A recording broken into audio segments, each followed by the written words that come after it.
Well, thank you, Pam. I wish I can have that on my refrigerator. That would be a wonderful thing for my family to see, all the wonderful stuff you just said. So I do appreciate it. So for those of you that are here today, I want to state very clearly, I hate webinars. I typically get invited to them, and I sit on them, and it's usually someone like me blabbering on and on about things that are completely irrelevant to my business. But today is going to be something unlike that you've experienced before. 6 main points I want to get across today. These are the 6 main objectives I want to achieve with you on the call, and this is going to be how it's going to impact your center and what it can do for you specifically. So to begin, I've always been amazed by the celebrity chefs. They write amazing cookbooks. They give you exactly how to do their famous lasagna, but yet we still go to the restaurants and spend hundreds of dollars for a meal that we can cook at home. So I use this as the way to start the conversation. We'll tell you exactly from my experience what we've done to make programs wildly successful in fitness centers, integrating with physicians, and driving membership. But really, at the end of the day, it's about execution. So hopefully today I'll give you some really clear, actionable items and tips you can use to grow your business. And feel free to fire away with questions as I'm talking, because I want to make sure this is kind of as actionable as possible for you. So to begin, broken into a few sections. We want to talk about tools for your staff. The way I look at staff is kind of ironic when I call and order dinner, and it's usually I'm talking to a 16 or 17-year-old kid on the phone, and I find it often very funny how the first interaction with a restaurant for takeout is usually the least expensive, the least educated, the least knowledgeable staff member, and they're the first reflection your members have. So I want to show you a few tools that my team uses, and I think that would be very successful and very helpful for you and your team to use as well. This will help to hopefully take some of the burden off of your staff to make it much more engaging and much more thoughtful conversations between staff members and also members. So to begin, we want to talk about automation. Most times, staff members feel that they spend a lot of time doing administration tasks. So these 2 tools, Follow-Up Then and Follow-Up CC, are phenomenal tools you can use and implement into your centers to encourage and to motivate more engaging conversations and more engaging follow-up. So at Follow-Up Then, it's very simple. You just basically use these kind of taglines, and the messages get sent back into your inbox. So for example, if I'm sending a message to Riley, I can have a CC within 6 hours. And what that will do will send a follow-up message to both Riley and to myself to encourage us to follow up on a certain activity. The other item is Follow-Up CC. This is a great tool that my team currently uses. It interacts directly with Salesforce if that's a tool that you're using, and also too, it's a cloud-based system that pushes right into Gmail. So what's great about this is that this tool allows me to see when emails are being opened, when people are replying to them, and also I can use it as a snooze feature so my inbox stays pretty clean. The next tool that we found to really help drive engagement and to sort of drive the level of success within staff members is having a location for your files. So the cloud-based storage stuff that we always hear about. And starting from your top, we have Dropbox, iCloud, OneDrive, and Google Drive. So a lot of these offer similar services. It's an online filing system for your business, for your staff members. The way that we currently use it, and my team uses Google Drive, and the way we currently use it is we have a variety of workouts that my team members have developed, and we share them via links to our members who are using the program. So no longer do we have to worry about if the member knows what they're working out on for the week that they're coming into the gym. And we also have greater sort of oversight for what our staff members are providing our individual members.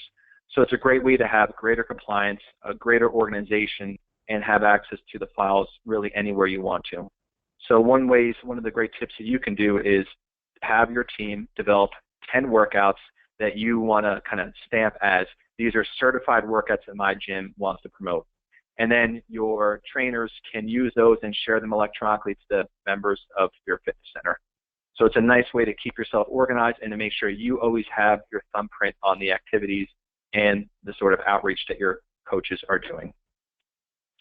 Another great tool that I love, and one of the ways that we found to engage our staff members more regularly and to encourage them to use these programs, is to use Evernote. And the one reason why I love this is going into what we're going to talk about in a minute with some of the prospecting tools. This tool can take information from a business card, scan it, and match it up to LinkedIn contacts and prospects. So this is a great way for you and for your sales staff to utilize a very simple, very efficient tool that will help them be more organized when they're doing their prospecting online for corporate prospects as well as physician prospects.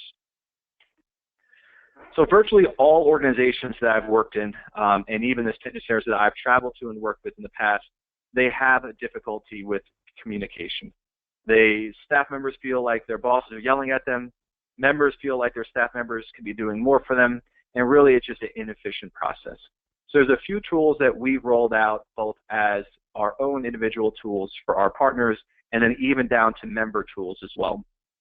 The first one, which is phenomenal, this is Slack. It right now has about 3 million daily active users. So if this is not something you're aware of right now, it will be coming to you very, very soon. The one kind of a notable team that uses this program is the Mars rover team. So if it's good enough for NASA, it's good enough for Mars, it's good enough to bring it to your center. The way that this tool works is, as you can see to the left, there's a variety of channels. Channels are where conversations happen. So the idea behind this program is to remove the amount of email that's happening, remove the amount of text messages that are happening outside of your service, outside of your servers. So on here you can talk about maybe chest exercises in one of them. You could talk about member needs in another channel. You could talk about improvements to the center in another channel. So all of your staff members can have different places to communicate, and you as the owner and operator will have access to all of the messages, will have access to downloading archives, so you really have a clearer understanding of what your team members are talking about, and more importantly, you can address their needs much quicker. This is a phenomenal tool if you have multiple locations to really get a cleaner understanding of what's happening in your centers, and also to encourage cross-team and cross-location conversations. The next tool is Trello, and this is one that we're using on a regular basis, and we've even used this for members. The reason why I love this tool, it's really just like a simple Post-it pad. Just imagine your desk filled with a bunch of Post-its you need to do. With Trello, Trello and Slack are both free tools for the most part. There are business solutions that will cost you a few dollars based upon the number of members you use on the program, but they start out as being free. So they're great ways for you to test these programs without spending any money, which is obviously all things we probably all love to do. Free services that doesn't cost any money, those are things I want to encourage you to try to use because they will help you drive greater efficiency within your camps and within your centers. So what this program does is each of these categories are all created by you, the user, and you can have different team members participating on different categories. So we can have on here a variety of to-dos, things that you're working on actively, and things that are done. So for my staff, each of my team members, they have their own board, which is one of these complete programs. And what we typically do is anything we need them to work on, we just throw in here. So for me as the owner and operator, I can ensure that my team is working on the right activities at the right time, and also these are prioritized so they can scale them and push them down, up and down, which is another great way for you to understand where they view these activities are and what activities are being done quicker. Another tool that some other organizations use is a tool called Basecamp, which I also would encourage you to look at. It's another kind of free project management tool. So if we're trying to tie this all together, I provided a few 4 or 5 tools that can be used for your staff. The main element that we found that can really take the center and really take the level of engagement to the next level is in data that members are using or delivering on a daily basis that you currently are not touching. And this is data that they're using from Fitbit, data that they're using from a Jawbone, or even data they're using from their iPhone. So there's 2 great tools that we found that would help you kind of aggregate that information. And the first one is Validic. And what this tool basically does is it's an API. So it will take all the existing devices, health apps, Fitbits, all the tools you're kind of thinking of, all the places that your potential members and your members are currently using, they have access to data. And what this tool does is it will consolidate all of those variety of pieces of information into one single API source. So now your CTO or your team can just pull in the data from one API versus trying to interact and engage with 180 or 200 or 1,000 different APIs for all the different sort of devices out there. I love this for a variety of reasons. One, it makes it very simple for non-technical owners and operators. It makes it also less expensive and less timely, and it has the reach and the touch points that you would expect any of the big kind of companies to do. So this is something your members would never know you're using, but this will give you access to all of the resources and all the data that they're currently sharing at different locations. Another great tool that I'm familiar with is H2 Wellness, and they have this great platform where they brand and create these white label platforms for fitness centers. And the reason why I like this, it's kind of turnkey. They take all the headache and all the hard work off of your shoulders and put it on theirs. They have 180 plus devices that they interact with currently, and they'll create, like you're seeing on the screen right now, a custom branded program for your members to utilize.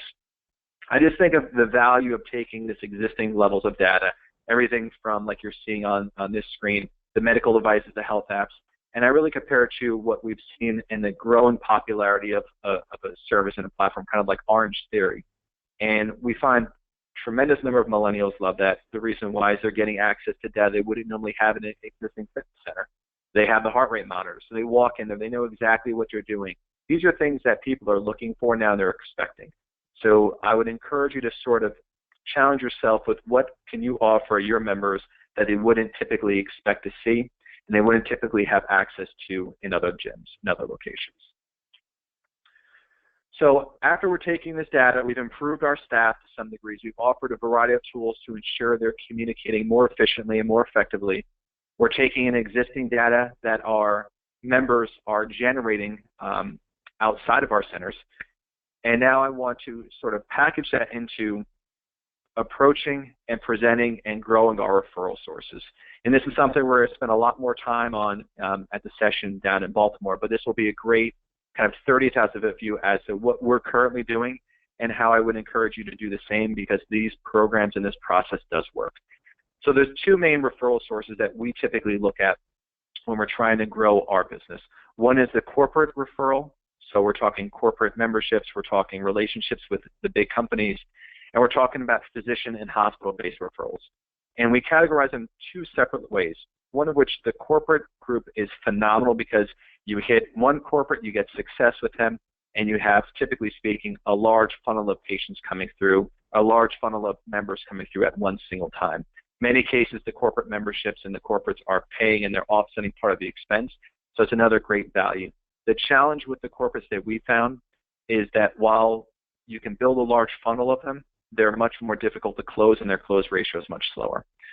So if we compare that to the physicians, which you're seeing on the screen right now, where we've spent a bulk of our time focusing our attention in on, because we found the members are much more compliant to the recommendations of the physician, and we can forecast our success much more efficiently. So the way that we've kind of grown our business doing this is through LinkedIn. And this is a phenomenal tool, which I'm sure all of you have existing right now. But the one way that I've seen most operators and even most people kind of in this technology industry miss the opportunities is they're promoting content more broadly. They're writing blog posts about what's happening within their center. They're posting out content to their first connections. And while that is of value, you're missing really the upside and the true opportunity within LinkedIn, and that's using the advanced search platform. So at the very top of your screen, you would see something that looks like this, advanced right next to the magnifying glass. I'm going to pull up the screen similar to this. And based upon if you have a premium membership or you have a free membership, you'll have different access points. But if you pay for a premium membership, the value of that piece is, and it's around $50 or so a month, you can save the criteria you create in this platform right here, and you can use it every time you log back in versus setting up your search criteria each time. And the most challenging aspect that we found on growing and really identifying potential targets is to have a successful kind of funnel of content and funnel of potential prospects coming in here.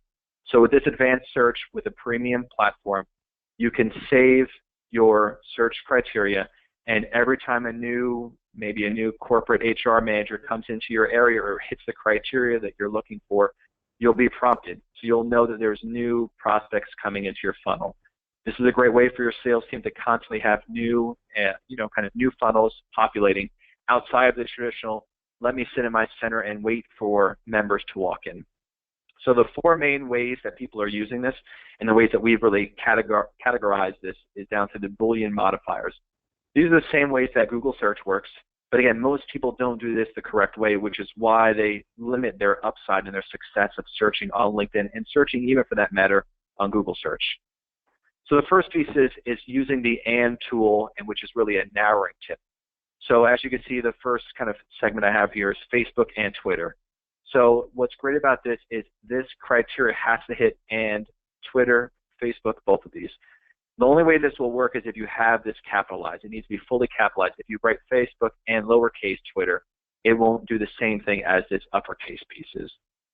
And what's great about this is if you want to talk about really categorizing your prospects into different segments and sharing them with either your sales team or sharing them even with yourself of when you're going to communicate with these people, you can do things like this. You have the specific titles that they currently have had or have used in the past. So HR manager and something else. So it's a really great way for you to understand who you're reaching in a specific way. The org tip is really cool. Is that this is a great way for you to build your funnel. So we always find on LinkedIn, and you probably look at your profile and you look at your peers, you guys probably have many similar titles but different iterations of the title. Look at the example for vice president. What we found when we were first targeting hospital executives, they had so many different titles. And when we were first searching for, we realized we were missing out a tremendous number of potential leads because we weren't expanding our search appropriately enough. So in this example, anytime you place the or, it will just expand and include a variety of different iterations of that existing title. So I love this for you to really expand and reach maybe 500, 1,000, 1,500 potential prospects, so you can have a really clear kind of pipeline of opportunity. Next is, again, going back down to narrowing. When you have too many prospects in your funnel, we want to minimize the number of people. So this is a very simple way to do that. You enter the not term within your search criteria. And all this, if I go back to this screen right here, it's all done through keywords. It can all be done through title, all in this section right here. This is exactly where you type in that information. Most people spend their time clicking right here, maybe typing in just executive vice president or hospital administrator, but you're really limiting the amount of potential leads you'll find. And last but not least is you can use the quotes, which will give you the exact, just like you do in Google search, will give you the exact terms found in that search. So there'll be no variations. It will be exactly as you're seeing on the screen right here. Clark, there's one question that relates kind of to the Boolean operators. Tath asked, are these Boolean operators to be used in LinkedIn or in a Google search? Yeah, what I'm showing you right here, these tips, they can be used in either. I love using it in LinkedIn. The reason why I use it more regularly in LinkedIn is because the perception of your prospects, if you enter and you touch them through a pre-existing resource, a pre-existing kind of social media platform, LinkedIn, their response rate is dramatically higher than if you cold call them or reached out to them just through Google search and picked up the phone and dialed them. So the same sort of terminology you're using here can be used on either Google search or LinkedIn, but I find the success rate is much higher. And that's a great question, by the way. Great, thanks. And the last way that you can really get very specific, and going back to the question, how can you do this even on Google search, you can use the parentheses. And it's going back, if you dust up your old kind of algebra caps and you remember taking those tests way back when you're in high school or even in college and how absolutely painful it was, you have to do all the activities within the parentheses first. That was what my one professor used to remind me. Everything has to happen in here before you move outside. So same concept with using search criteria. This will do B2B or B2C. It will present this formula first, and then it will add anything on the outside afterwards. So the reason why I love this is the specificity you can get to really clearly identify your potential prospects or targets, both from an organizational standpoint, if you're using maybe Google search to find specific organizations and maybe local businesses to partner with or target, or if you go to LinkedIn where you can specifically target an industry, a potential employee within an organization, or potential job categories within a variety of locations that you are having your physical fitness center at. This way will take you to a whole nother realm of really clearly defined, organized leads for you to reach out to. We certainly could go into much more detail on how to approach these people, but I would probably say Pam would probably kill me because this would be another hour conversation just on that in itself. But it's a great way to at least to get you started, and I'm more than happy to answer questions at the end of how we approach these prospects because it is very helpful. So part of the approach that we do is, outside of just reaching out to them directly, is we want to really position you as a knowledge resource for them and as somewhat of an expert.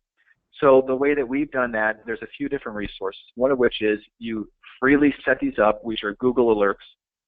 I have these set up from everything from my business name to my personal name to things that are happening relevant to my prospects. So everything related to maybe heart disease, you can have delivered to your inbox. Everything related to heart disease in Raleigh, North Carolina, you can have delivered to your to your inbox. And the reason why I love this so much is this will present you with new content you can share both with your members, your staff, as well as your prospects. This doesn't require you to do any work for research. You don't have to do any searching online. You set it up one time, and every morning you get to your computer, you have an email, and it has the articles related to the subjects you're interested in. This is free, it's phenomenal, and it will help really to present you with a huge resource of information you can use for a variety of fronts to help grow your business.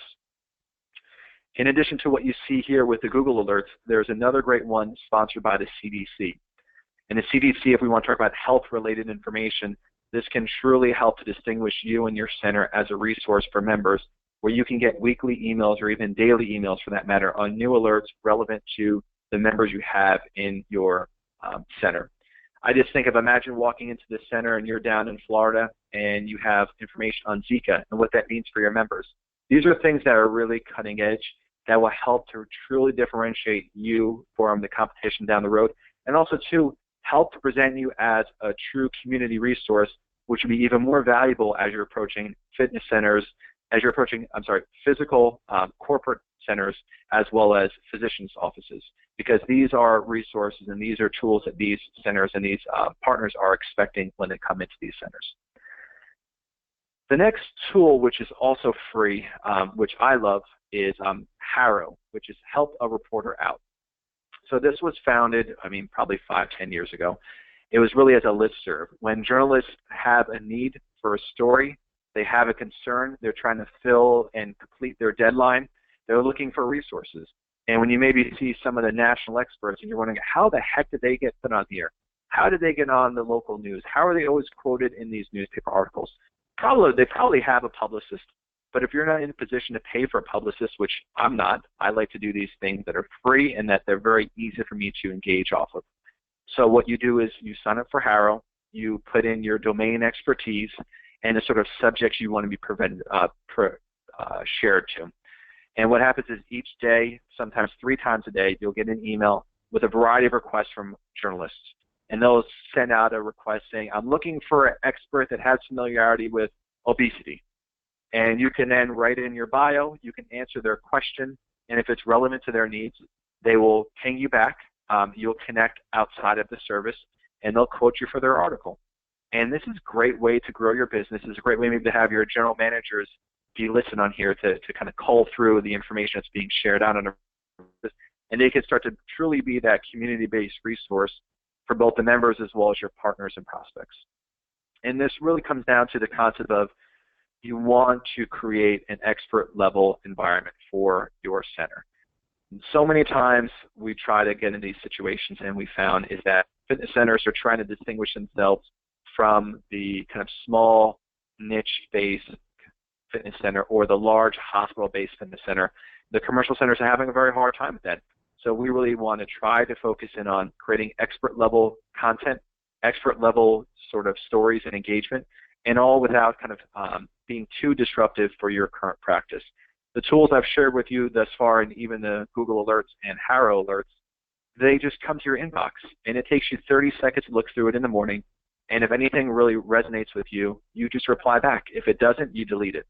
So it's a really simple way to have potential leads coming through at a regular basis. The way that we've also helped, and this is what my company does, what we create is these kind of doctor-approved programs. So one of the ways that we found with working with physicians on a regular basis is that they're looking for clearly defined curriculums for their patients to go through. So what we typically do in those situations is we let the doctors communicate what they're expecting their patients to go through, or this can even be done through your fitness center, through your personal trainers. And then you have then oversight as to the programs that your trainers are promoting to their members. You can also then start to categorize the success of your members based upon trainers as well as based upon the sort of programs that they're using. And this is really important because we want to drive towards meaningful outcomes and meaningful responses back from our members. And we take it a slightly different level as well, is that we have a curriculum of text messages and emails that get pushed out to members on regular intervals. And we found this to be very successful because walking into both a corporate environment as well as a physician partner, they're expecting to have greater transparency into what you're doing with their employees and or patients when they're walking into your fitness center. So in this scenario, what MedPro does is they provide curriculums, we provide curriculums that are clearly defined based upon the goals of this fitness center, the goals of these members. So when Pam and I were talking about this webinar, we were kind of reflecting back on, if I had the magic wand, if I could go back in time and do all of this all over again, what would be the best way to get started, kind of started from square one? Like, what are the key components that I would need to really drive member engagement and drive results within my center? And I broke it down into really 3 categories and 3 groups. So the first one is, it goes back to innovation. It goes back to acknowledging that your members are expecting more. Your staff members are expecting more. Your individual members are expecting more. And they want more for less. That's the environment that we live in now. They don't want to spend $100. They expect to spend $9 to get $100 worth of service. So some of the tools I showed you previously hopefully will expand the kind of thought process you have into offering tools that are relevant to both your staff members and your individual members. So the first thing I would do is to constantly innovate on programs that can engage my staff members and my individual members to keep it sticky, to keep them coming back for more. Everything from offering competitions at the fitness center to how many steps did you take into other things that would be relevant to them. The next piece is, sorry, Pam, did you have a question? No. The next piece that we love to focus in on is the concept of medically relevant results. This is critical for generating referrals from corporates as well as certainly from the physician and hospital community. What you need to be able to go in there with confidence and with great success is to indicate to any of your referring partners that you will drive down their medical outcomes. You will drive down the risk factors of either their patient pool or their employee health risk pool. And they no longer want to see how many check-ins came in there. Like, that's great, and that was fine a few years ago, but they're expecting now to see how much blood pressure was reduced, what percent body fat was reduced by going through these programs. So it's critical that when you speak to these partners that you're harping on, these are the values that we will give your members, your employees, your patients. So you can clearly destroy that with identifying a variety of metrics that you're going to track when you walk in. If you're measuring a person's body weight when they come in, that's a great place to get started from. And you can show where they started from and where they finished. You round it up to all the members within that certain corporate, and you share that back with the organization. They will think you are the greatest thing in the world, and they'll refer more and more of their employees to you.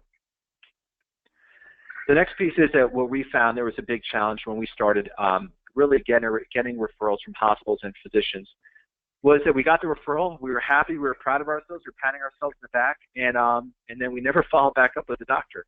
And what we found was over time, those physicians stopped referring, which would make sense, just like you would expect.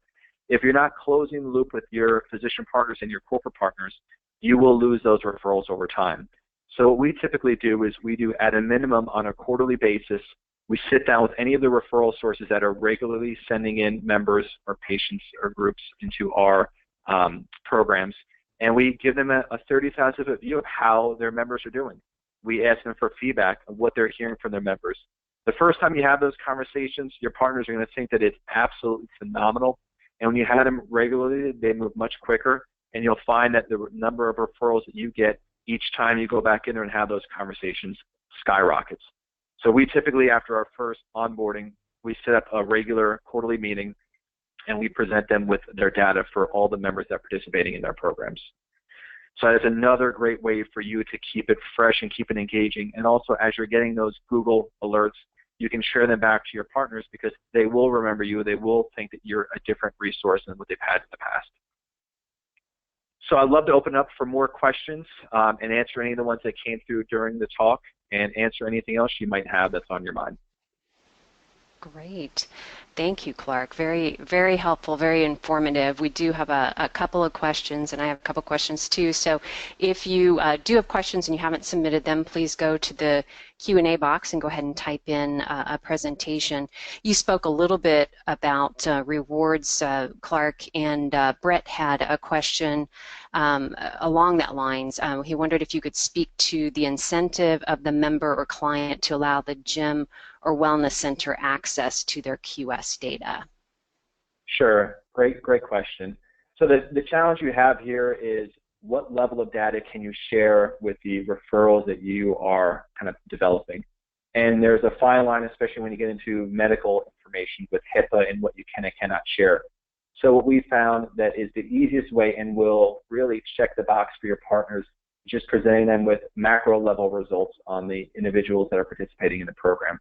So what we typically do is we show the percentage of body fat being lost, the number of times that these members were participating in the program, and the level of engagement that they are participating in.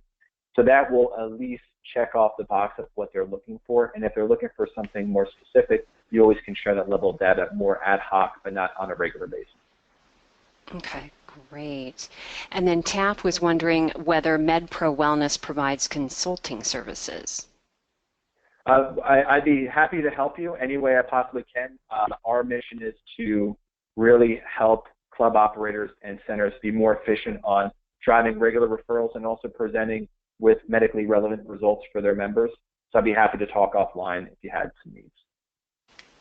Okay, great. Let's see, we've got one more question here. Brett was saying he was more asking how do you get your members to streamline their data, open up their APIs to a Validisic or H2? What's the value to the member?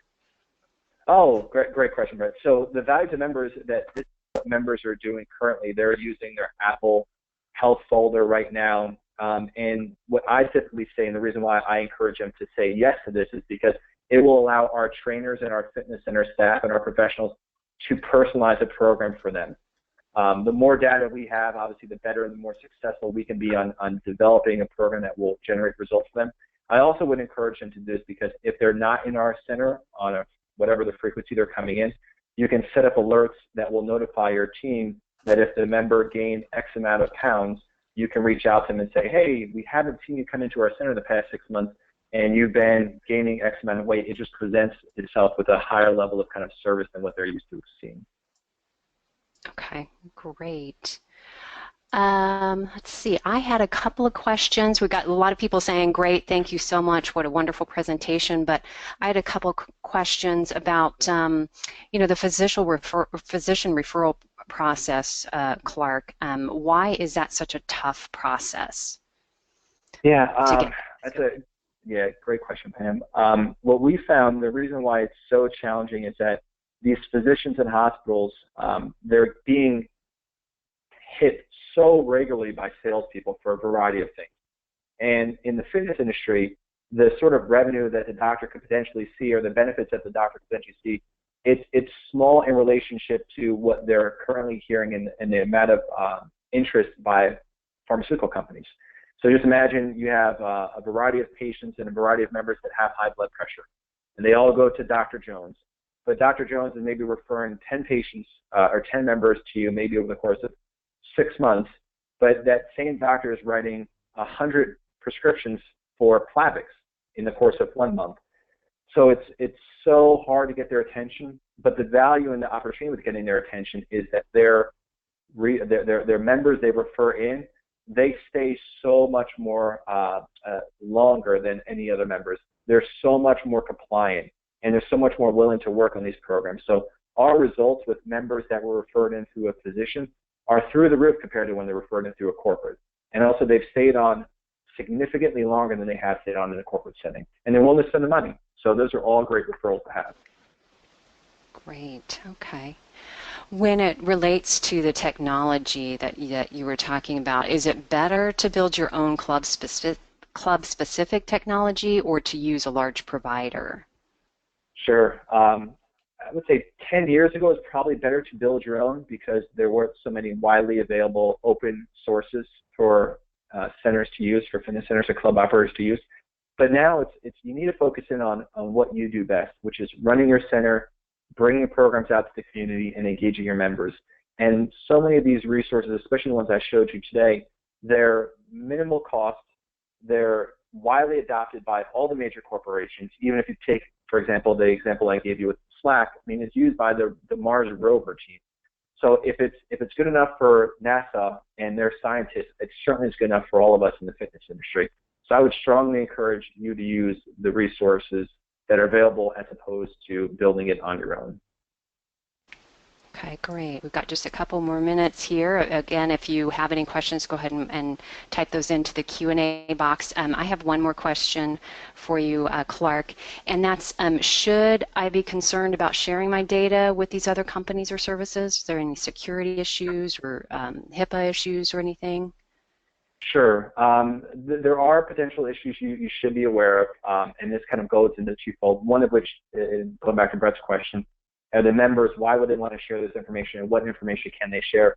The members can typically share their information with anyone they want to. When they get into hospital-based referrals, it's a bit more complicated. But in the sense of what you're taking from a fitness center and sharing it with a service called Trello or Slack, as long as you're not putting member-specific names and their identifying values on there, you really have nothing to worry about. Okay, great. Doesn't look like we have any more questions, so it was a great presentation, Clark. I really appreciate you being on this call. Again, I want to remind everyone that Clark will be one of the panelists on the Wellness and Technology panel session that Club Industry will be moderating at the Motionsoft Technology Summit in September 13th through the 15th in Baltimore. So we encourage you to sign up for that summit. And I want to thank Motionsoft for allowing Club Industry to be a part of this webinar and a part of their technology summit. And thank you to Clark for doing the presentation today. With that, I'm going to turn it back over to Todd to wrap things up. Hey, Pam, thank you so much. And Clark, fantastic job today. I really appreciate you taking time to join our attendees. September 13th through 15th in Baltimore, Maryland, actually at a very beautiful hotel. The Royal Sonesta Harbor Court Hotel in the Inner Harbor in Baltimore will be our venue for the three-day event. If you're interested in learning more about the Technology Summit, you can visit MotionsoftTechnologySummit.com. Thank you for joining us today. This will conclude our webinar.